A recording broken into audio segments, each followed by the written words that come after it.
In this video, we're going to discuss something that's called unit analysis, though we more commonly see this and think of it as unit conversion. I'm starting in one unit and I'm converting into another.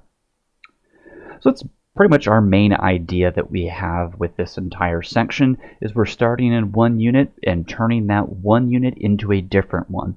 Our most common ones that we see might be going from yards to feet or vice versa, maybe feet to miles or something to that effect. But we're converting between two units and figuring out how we do so. Now, the underlying property that is used here is what's called the identity property of multiplication, which says that if I have something, some fraction that is the equivalent of 1, where the numerator and the denominator are equal to one another, I am not really actually changing anything, I am just rewriting it into a different form. For instance, the most common example, using our one that we have right here, 1 yard is equal to 3 feet.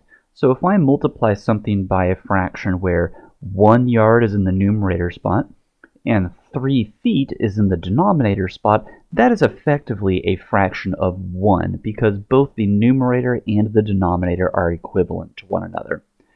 We don't really need to know a ton of information about this property other than that's the underlying thing that's going to allow us to go through and use our process to solve and convert these things.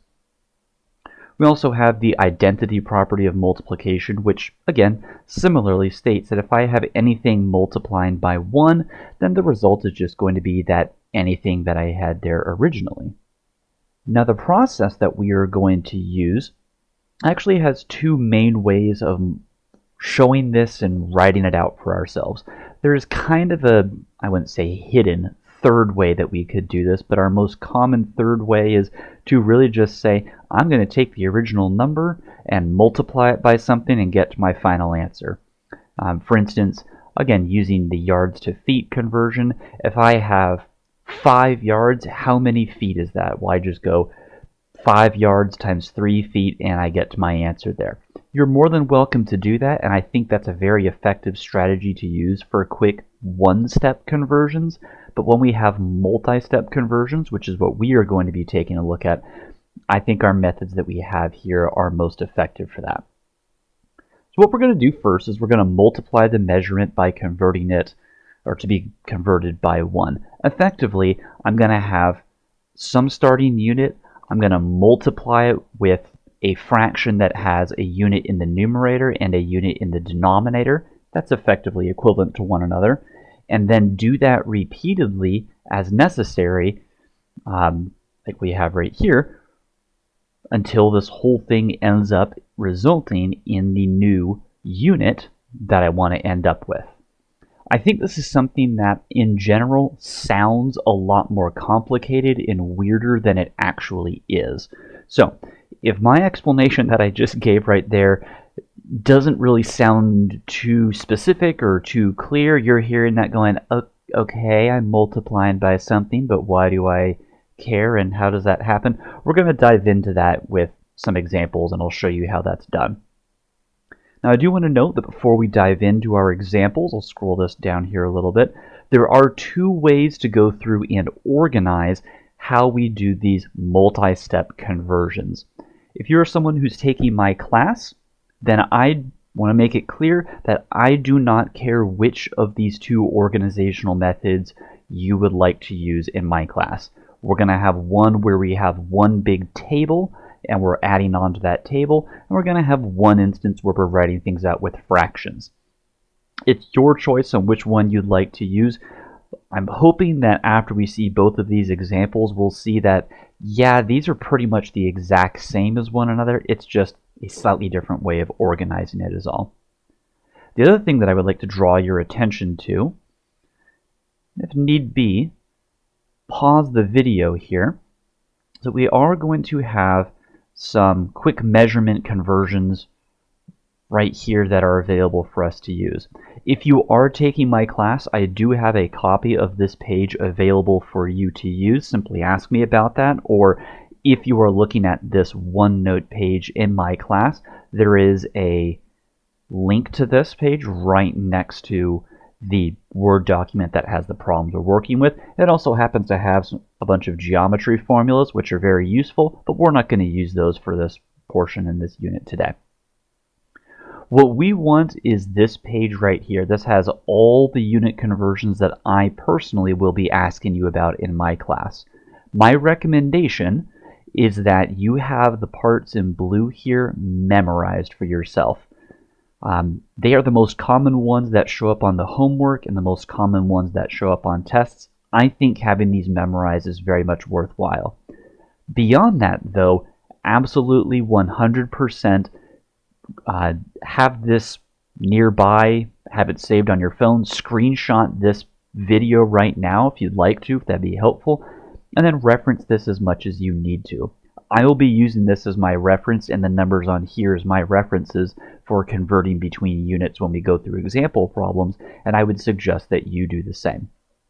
To be clear on that again, you are not required to have every single one of these units memorized for yourself.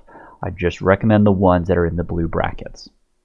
So let's go ahead and go back up and take a look at our 5 example problems that we have right here. And let's go ahead and dive into those. Our first question is asking us how many seconds are in one day. Now, if you take a look at our conversion chart and see, is there a direct seconds to day conversion? Like so many seconds equals this many days or something like that. And unfortunately, there isn't a direct seconds to days or days to seconds conversion that's showing up in there. That's okay. That's just the nature of the information that we have to work with. So what we need to do then is determine, is there a unit I could kind of have as a stepping stone that's going to get me to my final answer? And that's the strategy that we want to take with each and every one of these types of problems. I do also think it is worthwhile somewhere nearby with these problems to write out what unit are we starting in, which in this case is days. So we have 1 day. And what's the thing that we are converting into? We're asked how many seconds are in 1 day. So I'm starting in days, I'm converting into seconds. So writing that out for yourself so you know here's what you're starting in for units and here's what you're ending in for units. It's a very subtle thing. It takes 20-30 seconds to write out, but I think it goes a really, really, really long way as we're going through and solving these things, just to keep track of where we're at and where we're going. So the first method I want to show is using what I've heard students refer to it as is a table or the railroad method for organizing this. So we're going to create a line here for ourselves. We'll extend it out if we need to. And we're going to think of this as one big fraction bar, and we're going to divide it up into parts as we're going through it. So we are starting with 1 day. We need to list that in the numerator here. Now, 1 day, what's the implied denominator of this going to be? Well, it's just going to be a simple 1. And I don't have any units that days are being divided by, so I can just leave this as 1 down here. Now, again, I'm looking at my chart. It is off screen, but if you have that saved or downloaded or printed out, be looking at that and follow along with me. In that top left corner, we're looking at, is there a direct days to seconds conversion? Still isn't one up there. That's fine. Is there a conversion that I could go to from days into something that could potentially lead me closer to seconds? And yes, there is. I could go 1 day into, or be equal to, 24 hours. So I want to convert days into hours. The way I do that is I determine what is the conversion that's been given to me. That's 1 day is equal to 24 hours. So if I want to cancel my units of days that are written in right here, then I need to make sure that if days is in the numerator currently and I want to cancel it, then in my first step of conversion, days needs to be in the denominator down here. I have a unit up top, I have a unit down below. That means a day is being divided by a day. Those will cancel, and my new unit that I'm in is hours. We can shorthand that. So I have 1 day is equal to 24 hours. And I can cross off the days as I'm going through them also. So now I'm in hours. Great, and we're going to repeat this process. Is there an hours to seconds conversion? No, there isn't, but I do have an hours to minutes conversion. Hours is in the numerator spot, so if I want to cancel it, I need to put hours in the denominator spot over here. So I'm going to go to hours there. I'm going to put minutes here. Then I'm filling in the numbers. 1 hour is 60 minutes, okay? Hours cancel out. And now I'm in minutes. Do I have a minute to second conversion? Yes, I do. I have minutes up top, so I need to cancel those by writing minutes down below. And I have seconds up here. Great. So I have 1 minute is equal to 60 seconds. And now I can cancel out the minutes. I'm currently now in seconds. That's the thing I wanted to end up with. Fantastic. For me personally, I like to circle the units once I get to that desired one. And that, for me personally, is how I tell, hey, I'm done. I can stop. I don't need to keep listing stuff out here. I'm in the unit I wanted. I'm done here. Now, we go to the step where we actually go through and start calculating what this thing is. The really nice part about this is if you have everything organized in this manner, or the other method that we're going to see using fractions, you can do all of the calculations in this numerator spot right here, and all the calculations in the denominator spot right here, all on your calculator. And I think it makes things a lot easier that way. So thankfully, with this one, the denominators are all just 1. So 1 times 1 times 1 times 1. Okay, it's just going to be 1. I multiply everything in my numerators together. So 1 times 24 times 60 times 60 again. And I'm doing this calculation off screen. Okay, and I'm getting 86,400 seconds. I'm going to make this 0 a little bit better. It almost looks like a 6, and I don't want that. But there we go. There's our conversion from 1 day into seconds. Looking at example 2, we are asked how tall in feet is the tallest man on record, Robert Wadlow, at 272 centimeters. So like we did with our first example, let's go ahead and write out the unit and number that we're starting in, and the unit that we are going to be ending in. So we're starting in centimeters, and we're asked how tall in feet was he. So we're starting from centimeters, ending in feet. Okay, fantastic. So let's go ahead and write this out for ourselves here. I'm going to use fractions to organize and write this out, and I know that's one of the F words of math, and people a little nervous when we bring fractions into problems, but you're going to see that it's largely the same thing that we did with the first example. So let's start with making our first fraction. We always write these fractions inside of parentheses because it helps us divide up. Here's a set of conversions, here's a set, and so on.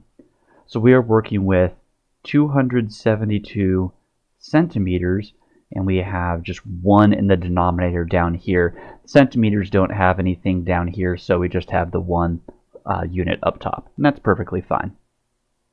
Now I'm looking over off the screen to that measurements page, and I am not seeing a direct centimeters to feet conversion anywhere in this problem. So we have some flexibility in what we can do to convert between centimeters into feet. Maybe we could go centimeters into inches into feet. I've seen some people go centimeters into meters into feet. I'm just seeing different combinations that could potentially be used. I'm just going to use centimeters to inches into feet. That seems like a pretty direct one. Centimeters and inches are fairly close to one another. And then I have an inches to feet conversion as well. Okay, so that's our general game plan. And again, there's a few ways you could go through and write that out for yourself. This is just the one that I'm choosing. So I'm starting in centimeters. I'm going to go centimeters to inches, okay? So if centimeters are in the numerator spot, I want to cancel those out by putting centimeters in the denominator spot of my next fraction.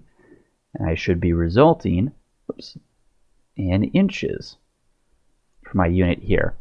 Now the centimeters to inches conversion is 1 inch is approximately 2.54 centimeters.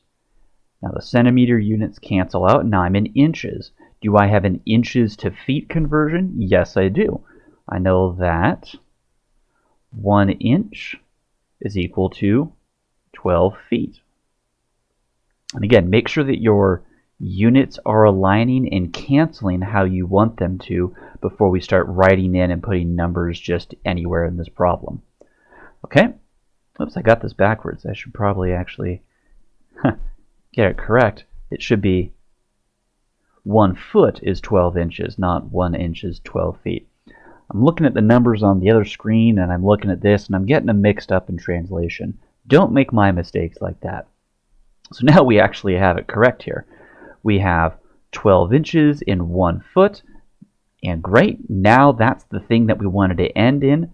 Fantastic. Now we can stop with doing any additional fractions and creating those, and now we can multiply these fractions together. So I'm going to multiply everything in the numerators together, so 272 times 1 times 1, and thankfully that's just going to be 272. Centimeters are still listed at the end. For the denominator, I'm going to be doing 1 times 2.54 times 12, and that's going to give me 30.48. And now I can do this one last calculation here, 272 divided by 30.48, and that is going to give me let's round it to 3 decimal places, 924 feet. And there we go. So hopefully we're seeing some of the similarities between this setup and the previous one that we did. I'm going to show this in pink here just for the sake of seeing the crossover with this. If I were to take the parentheses out from here and instead replace them with the bars here, we really didn't change anything in our process that we did compared to the first example. It's just a different way of organizing it with fractions versus this kind of railroad or table setup. But again, when you are going through your problems like this on the homework or otherwise, you are more than welcome to use either fractions or the table to organize this part of the process. For our third example here, we're told and asked how many yards is 1,300 centimeters. So let's make a note again. We're starting with 1,300, let's make that a better 0, 1,300 centimeters, and what unit are we going to be ending in? We're ending in yards. So we're just going to note that right now. Now we're looking at our screen that has the conversion between the units. You can either have that chart saved, downloaded, maybe you're looking at it on your phone or something like that.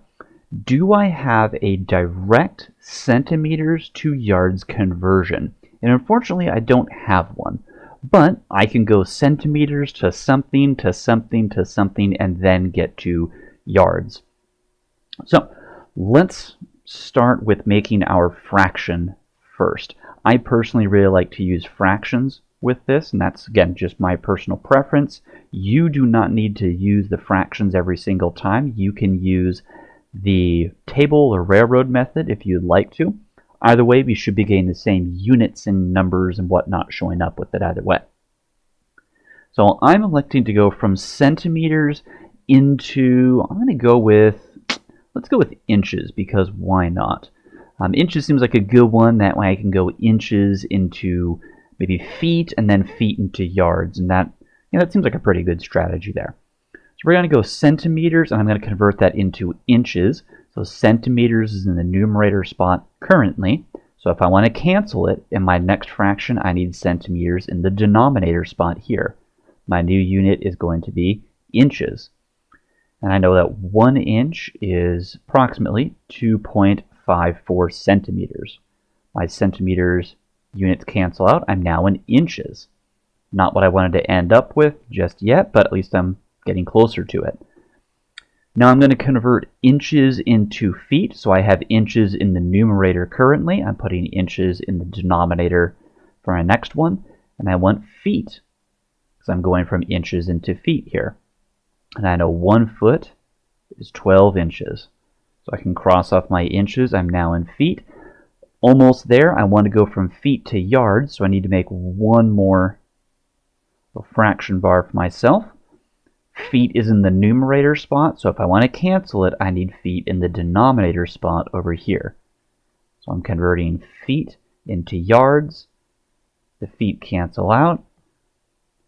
1 yard is equal to 3 feet, and hey, perfect, that's the thing that I wanted to end up with. Fantastic, everything is good and set. Now, I can go through and multiply straight across from my numerator, multiply straight across from my denominator, and see what I get for both of these, and then find my total yards right after that.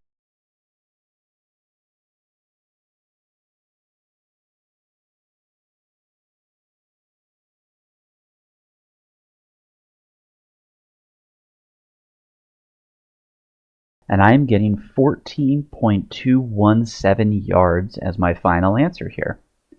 Now, if you chose to do slightly different units here, you might be getting an answer slightly different from me. That generally shows up when we are converting between the metric system, meters, liters, things like that, into the imperial system, inches, feet, things like that. So if your number is slightly different than mine, that's okay. That's just the larger scale, completely different measurement style conversion that shows up there. With our fourth problem here, we are told to convert 75 miles per hour into feet per second. So we're going to have a little bit of a trickier time here with this, and by trickier I mean we just have more things that we're doing by converting not just 1 unit but 2 units here. We're not just going from miles to feet, we're also going from hours into seconds with this. So this is going to mildly adjust and change our setup here at the very beginning and a little bit of our process, but by and large, a lot of what we did previously is still going to be showing up here. So we are told that we are going 75 miles per hour. So 75 miles per 1 hour.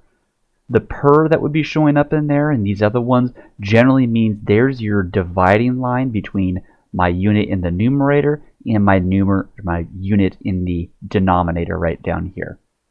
Now when we do these problems that have 2 things that we need to convert within them, pick which one you want to convert first and focus in on that. Then we'll focus in on converting the other one in our step that we have right up here. So I'm going to convert miles into feet first. Looking at my page, I do have a conversion between feet and miles. Fantastic. So I have miles in the numerator, so if I want to get out of that, I need to put miles in the denominator and put feet in the numerator here. Now I'm told 1 mile is 5,280 feet, and my miles units have just canceled out. My numerator is now feet, and I'm in feet per hour. Well, that's part of what I wanted at least, so I can go ahead and circle this, so at least part of my conversions are done. Now I need to convert hours into seconds. So we're following the same idea that we did with these other problems. The only difference now is that my unit I'm starting with is in the denominator spot. So if I want to cancel hours, in this case we're going to go hours to minutes to seconds. If I want to cancel hours, I need to put hours in the numerator here and then minutes in the denominator here. I'm going to use a different color for canceling these ones out. But my hours and hours cancel. I know 1 hour is 60 minutes. Just filling that in. Then I'm going one more conversion. I'm starting in minutes. I want to go into seconds. So if minutes start in the denominator, then I need to write them in the numerator so that they cancel. And I have seconds in the denominator spot. And I know 1 minute is 60 seconds. I'm canceling out the minutes. And now I see in my denominator spot that I have seconds here, which is the exact thing that I wanted. Now at this point in time, I can multiply my numerator straight across. Whoops. Let's cancel that there. There we go. Yep, multiply numerator straight across. I can multiply my denominator straight across, and then simplify that fraction down and see what my final answer is going to be.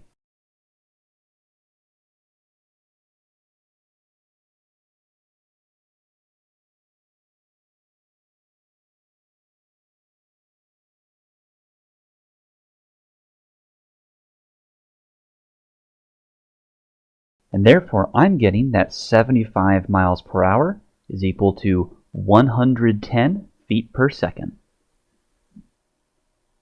Taking a look at our fifth and final example, we are asked how many square yards of carpet will it take to cover a rectangular room whose dimensions are 10 feet by 30 feet. So we are now working with square units, so square yards showing up here, and we need to therefore start with a squared unit as well. So we need to first start with determining what is the area of this rectangular room. So if we recall, for a rectangle, the area is going to be the length times the width. So for this problem, that means it's going to be a length of 10, width of 13, or you can reverse those either way. And we're going to have a total combined area of 130 square feet. Now you may be wondering, okay, where's the squared coming from and how is the square showing up here? Well, if we write out 10 and 13 just as numbers, it's not exactly clear where that's coming from. However, if we revise this to say 10 feet times 13 feet, now when we have feet times feet, this gives us a square footage showing up here. And this is how areas and square foot, square yards, things like that come from. So how do we convert these square feet into square yards? Well, we're going to follow a very similar process to what we did. We're just going to have one slight adjustment to it. So I'm once again going to write out that I want to convert this thing into a different unit, specifically square yards. So I'm starting off once again, I'm making my fraction. I have 130 feet squared. And that's all over 1 because I don't have another unit showing up down below here.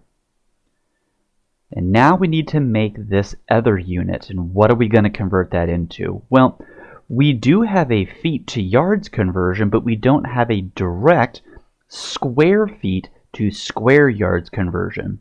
So here's the little quote-unquote trick that we're going to do with this thing.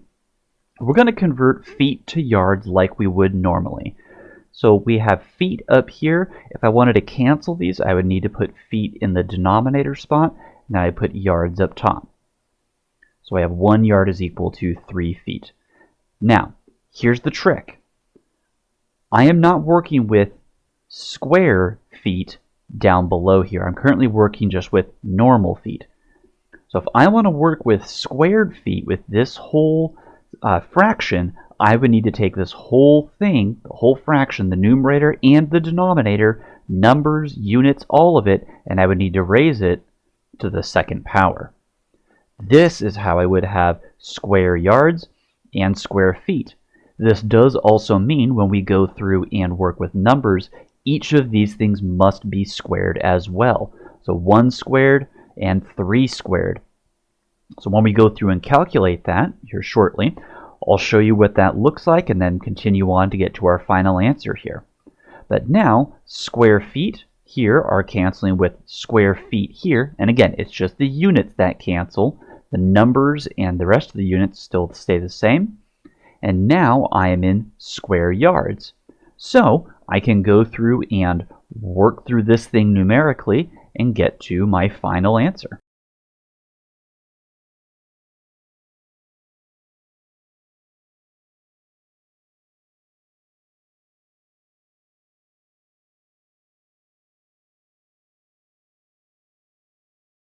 And I'm getting to 14.444 square yards. Now, square units and converting between those is not a particularly common thing that shows up when we are first learning about unit conversions and unit analysis, but I did want to note at least one example of that just in case you see that showing up at all. This is our process. Write things out the same way, but put the little squared up top and make sure you square each of those numbers in the calculation steps as you're going through the problem. As a quick summary of the material that we covered today, we worked with unit analysis or unit conversions, whichever way you like to think about it. Starting in one unit and converting into a different unit. Make sure that you are keeping track as you are going through these problems. What unit are you starting in and what unit are you ending in? As we saw with our 5 examples, I think writing that out for yourself somewhere nearby the start of your problem is very, very useful with that. We also had 2 different main ways of organizing this, each kind of using this process in a slightly different organizational pattern. On the homework or on the tests or anything like that for my personal class, if you are watching this and you are in my class, I do not care which organizational method you would like to use as you go through these problems. For me personally, as you saw with most of the examples, I like using fractions for these, but I have definitely had students who prefer to use the little table, or I've heard others call it the railroad track method. I'm perfectly happy if you would like to use that instead. That will get you to the same answer. Either one works just fine with me. Then we had our 5 examples listed out right here with the answers going along with them. And next to it, and this is the last piece, if you do want to write this down for yourself, you can. We do also have this geometry properties document. If you are in my class and you can download and save that, you're welcome to do so. Otherwise, this first part is just a summary of geometric formulas. We didn't use pretty much any of them. I guess maybe the rectangular one right here a little bit. We used that one and some of these other ones. Again, they're just nice to have if you need to or want to screenshot them. But we mainly focused in on this last page here where we had the different conversions between units. And again, for my class, my recommendation is that the parts that are in the blue bars here you have memorized, but the rest of which you can go through and use and write down as you see fit. Reference this as much as you need to, and I think that's pretty much going to be everything that we need for our unit analysis and unit conversions.